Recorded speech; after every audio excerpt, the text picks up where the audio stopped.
How to change the group photo in Signal. Hi everyone, welcome back to another video from Wake&Tech. If you are using Signal and want to change your group's photo, then firstly open up your Signal application on your smartphone and log into your account.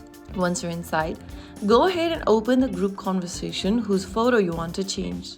Once you do, go to the top of the screen and tap on the group's name to open the group settings. Once you're inside, click on Edit at the top right corner and then click on the camera button right underneath your current profile picture. Now you can select multiple avatars available on the page, or you can also upload your own photo by tapping on the photo option. Choose the photo you want to use on your group profile picture, and once you are done, arrange the photo within the circle and click Done. Finally, tap the check mark at the top right corner and finally tap Set at the top right on the next page.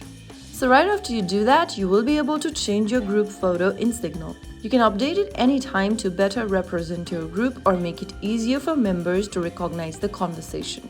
If you found the video helpful, don't forget to like, share and subscribe to our channel. I will see you again in the next video. Stay tuned and thanks for watching.